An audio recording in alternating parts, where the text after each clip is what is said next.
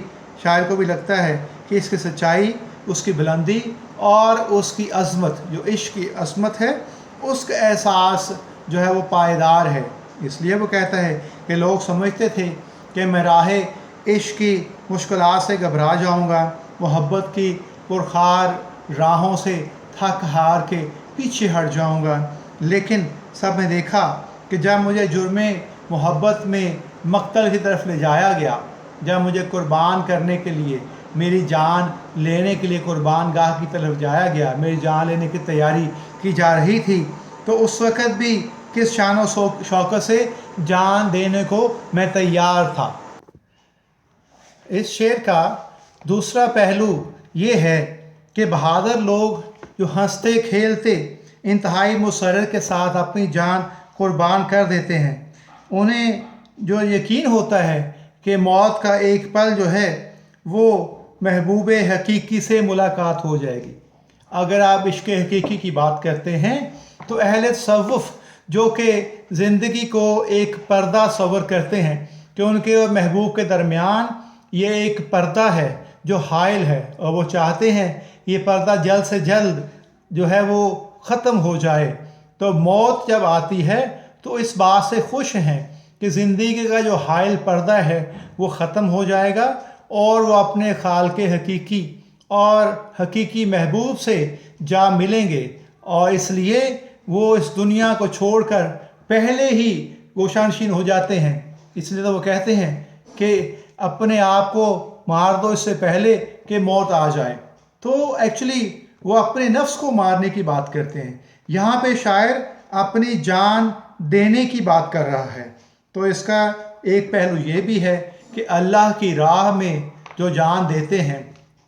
ان کی جان رائے گاہ نہیں جاتی بلکہ وہ زندہ رہتے ہیں، اور قرآن میں بھی اللہ تعالیٰ فرما رہا ہے کہ جو لوگ اللہ کی راہ میں لڑتے ہوئے مارے جائیں انہیں مردہ مت سمجھو، وہ زندہ ہیں اور انہیں رزق دیا جاتا ہے، تو شاعر جو ہے اس شعر میں اس بات کی اہمیت کو جو ہے وہ نمایاں کر رہا ہے کہ جان جب کسی مقصد کے تحت دیتے ہیں تو وہ جان ضائع نہیں جاتی۔ تو اس کے لیے آپ ریفرنس لکھیں گے کہ جس طرح سے کوئی مقتل میں گیا وہ جان سلامت رہتی ہے، جس طرح سے کوئی مقتل میں گیا وہ شان سلامت رہتی ہے، یہ جان تو آنی جانی ہے، اس جان کی تو کوئی بات نہیں۔ دوبارہ سنیں، جس طرح سے کوئی مقتل میں گیا وہ شان سلامت رہتی ہے، یہ جان تو آنی جانی ہے، اس جان کی تو کوئی بات نہیں۔ اور اس کے بعد آپ شعر نمبر 7 کی طرف ہم آتے ہیں جس کی تشریح ہمیں درکار ہے۔ تو شیخ غلام حمدانی مصفی جو ہیں، دیکھا آپ نے کہ عشق مجازی پہ بات کرتے ہیں، لیکن ان کے شاعری کا پہلو عشق حقیقی کا بھی ہمیں کہیں کہیں نظر آتا ہے۔ تو یاران گرم رو تو سب آگے نکل گئے، شعر نمبر 7 میں شیخ غلام حمدانی مصفی کہہ رہے ہیں یاران گرم رو تو سب آگے نکل گئے، ان سے میں ننگے قافلہ پیچھے کہیں رہا۔ یاران گرم رو کا مطلب ہے تیز رفتار دوست، وہ دوست جو زندگی میں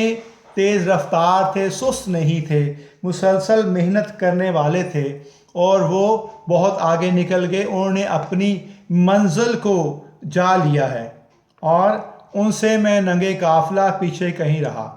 ننگے قافلہ کہتے ہیں قافلہ والوں کے لیے شرمندگی کا باعث بننا،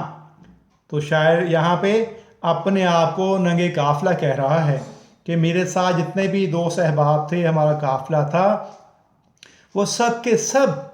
کسی نہ کسی منزل پہ جا پہنچے ہیں اور وہ کامیاب زندگی گزار رہے ہیں، لیکن میں جو عشق مجازی میں پھنس کے رہ گیا، ان کا ساتھ نہیں دیا، اپنی رفتار کو ان کی رفتار سے ملا نہیں سکا، اس لیے میں ان کے لیے شرمندگی کا باعث بن گیا اور میں زندگی میں بہت پیچھے رہ گیا۔ تو اس میں ایک شعر ہے کہ چلنے والے نکل گئے ہیں جو ٹھہرے ذرا کچل گئے ہیں۔ تو یہاں پہ ریفرنس میں آپ شعر لکھیں گے کہ چلنے والے نکل گئے ہیں جو ٹھہرے ذرا کچل گئے ہیں، یہ ریفرنس کے طور پہ۔ اور اس میں جو آپ تشریح کریں گے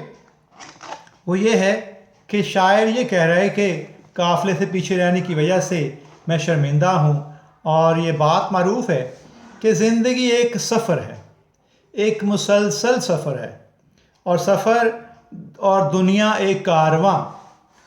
زندگی ایک سفر ہے اور دنیا ایک کارواں ہے جو رواں دواں ہے۔ تو کارواں کام ہے چلنا، اور جو کارواں کے ساتھ اپنی رفتار کو ملا کے رکھتے ہیں وہ ان کے ساتھ آگے نکل جاتے ہیں،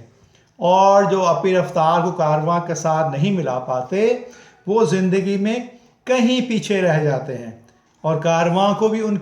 کی پرواہ نہیں ہوتی، وہ آگے نکل جاتا ہے۔ تو شاعر بھی یہی کہہ رہا ہے کہ زندگی مسلسل جد و جہد کا نام ہے، جو لوگ کوشش نہیں کرتے زندگی ان کا ساتھ نہیں دیتا، وقت اس کا ساتھ نہیں دیتا۔ وقت ایسے ہی ہے جیسے کہ ایک ریت کی مٹھی آپ نے بھر لی ہے اور آپ اس کو جتنا مرض دبا لیں آپ اس کو روک نہیں سکتے، وہ آہستہ آہستہ آپ کے ہاتھوں سے سرکتی رہے گی۔ تو وقت یہ بھی کہا جاتا ہے کہ وقت پانی کی لہروں کی طرح ہے جو کبھی رکتی نہیں ہیں، وہ چلتی رہتی ہیں۔ یہ انسان ہے جس کو اپنی پیس، اپنی رفتار اس کے ساتھ، وقت کے ساتھ چلانی ہے۔ وہ جو وقت کا ساتھ دیتے ہیں وہ زندگی میں آگے نکل جاتے ہیں، کسی منزل تک پہنچ جاتے ہیں، اور جو ساتھ نہیں دیتے وہ زندگی میں بہت پیچھے رہ جاتے ہیں اور دنیا ان کو ناکام کہتی ہے۔ تو یہاں پہ بھی یہی کہا کہ زندگی ان کے لیے آسائشوں کے دروازے نہیں کھولتی، اور قرآن میں بھی اللہ تعالیٰ نے اس حقیقت کو واضح کر دیا، صاف لکھا ہے کہ آیت ہے کہ انسان کے لیے وہی کچھ ہے جس کی وہ کوشش کرتا ہے، انسان کے لیے وہی کچھ ہے جس کے لیے وہ کوشش کرتا ہے یا سعی کرتا ہے۔ تو قرآن کی بات جو ہے وہ اس کو زیادہ اتھینٹک کر رہی ہے، شیخ مصفی کی بات کو، کہ یاران گرم رو تو سب آگے نکل گئے، ان سے میں ننگے قافلہ پیچھے کہیں رہا۔ تو یہ کہہ رہا ہے کہ ایک غبار صداقت ہے کہ زندگی کا سارا حسن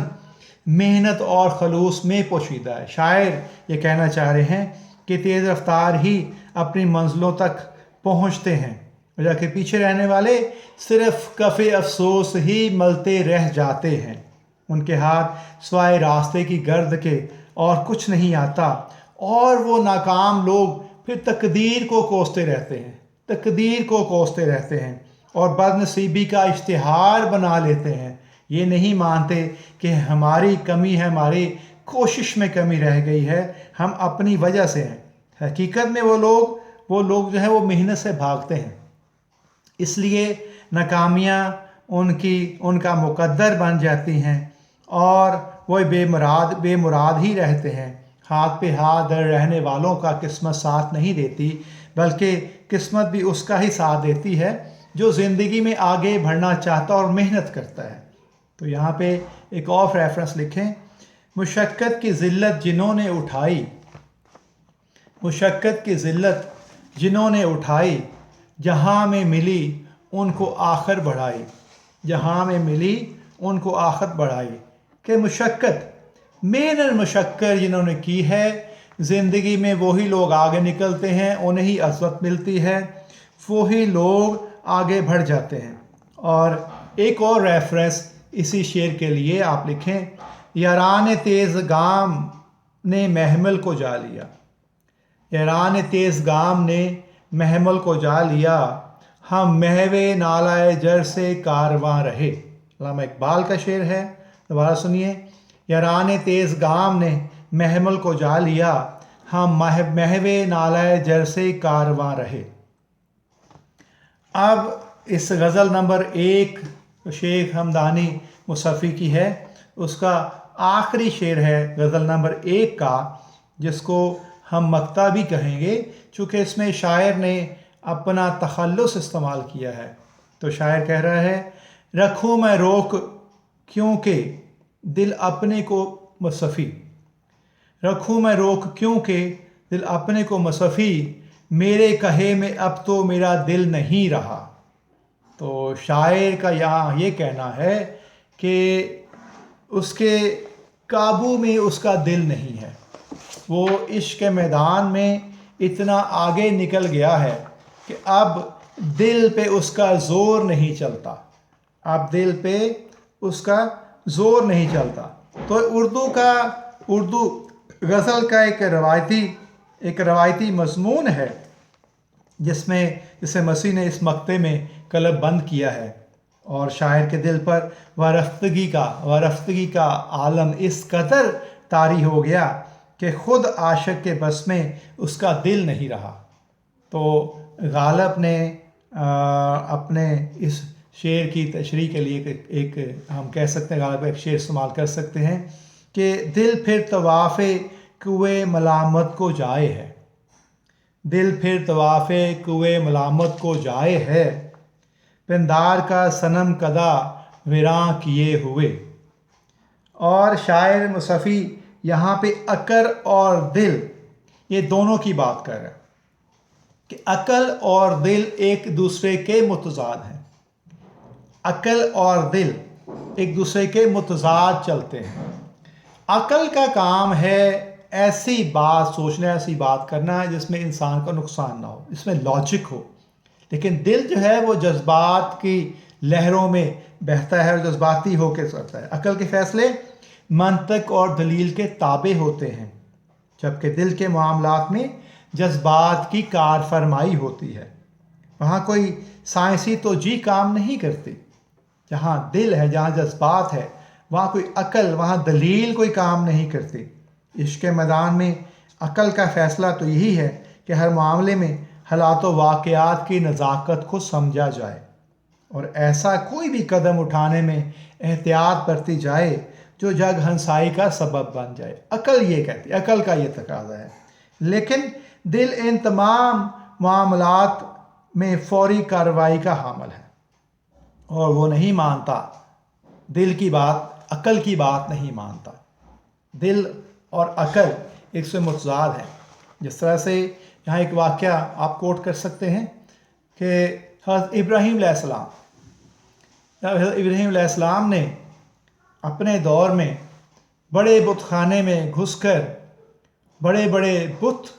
جب پاش کر دیے، توڑ دیے، تو ان کو سزا دینے کے لیے نمرود نے